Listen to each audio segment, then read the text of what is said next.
Sometimes the person we least expect is the one God is waiting to transform. Think about it. Have you ever felt judged by your past? Or maybe you've written someone else off because of theirs. Today, we're diving into a story that shatters those ideas. The story of a man named Zacchaeus. Jericho was a city buzzing with energy. Jesus had arrived, and it seemed like the whole world was flooding the streets just to get a glimpse of him. The air was thick with dust and anticipation. Everyone wanted to see the man who was changing everything. Well, almost everyone. Amidst the chaos, one man stood apart, not because he wanted to, but because he was forced to. Meet Zacchaeus. He was a chief tax collector, which is just a fancy way of saying he was very good at his job and very, very rich because of it. And in first century Judea, that also meant he was very, very hated.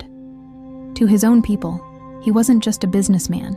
He was a traitor, working for the Roman occupiers and getting rich off the backs of his own community. He had all the money in the world, but it couldn't buy him a single friend. He was surrounded by luxury but drowning in loneliness. People would literally pull their children away when he walked by. He saw the world through a lens of rejection and isolation. But that day, as the crowd swarmed to see Jesus, something different stirred in him. A quiet hope, a flicker of curiosity he just couldn't ignore. He decided he had to see this Jesus for himself. But there was a problem, a very literal one.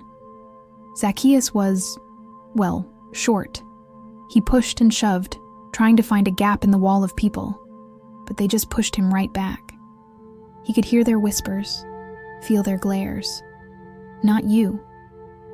You don't belong here. He was physically too small to see over the crowd, and socially, he was too small to be accepted by it. He was completely blocked. But desperation sparks creativity. Instead of giving up, Zacchaeus spotted a tall sycamore tree up ahead on the road.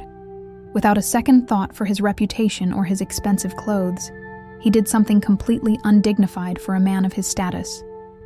He ran ahead of the crowd and started to climb. Can you picture it? This wealthy, powerful man, scrambling up a tree like a kid, just for a chance to see. It's a powerful reminder, isn't it? Sometimes you have to get out of your comfort zone. You have to be willing to look a little foolish to get a clear view of Jesus. And then, the moment that changes everything. As Jesus walked along, surrounded by a sea of followers, he suddenly stopped. Right under that very tree. Out of all the people shouting his name, out of all the noise and chaos, he looked up. His eyes met Zacchaeus's. Imagine the shock, the silence that must have fallen over Zacchaeus as he clung to that branch. Then Jesus spoke, his voice cutting through the noise with gentle authority. "Zacchaeus, come down.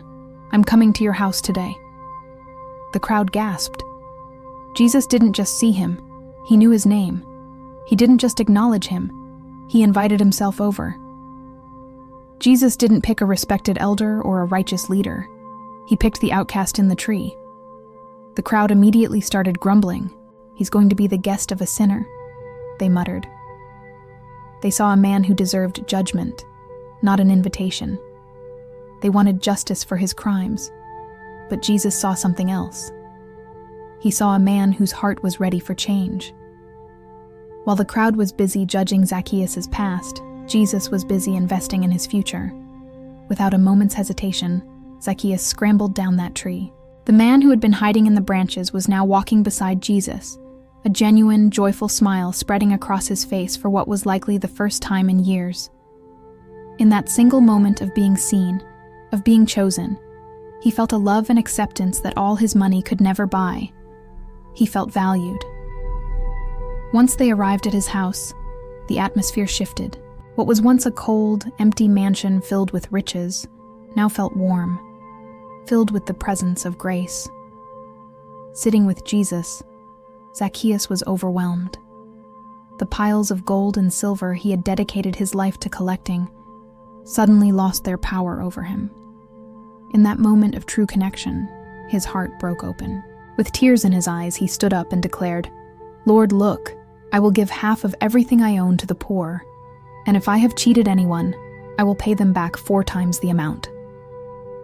This wasn't just an apology. It was repentance in action.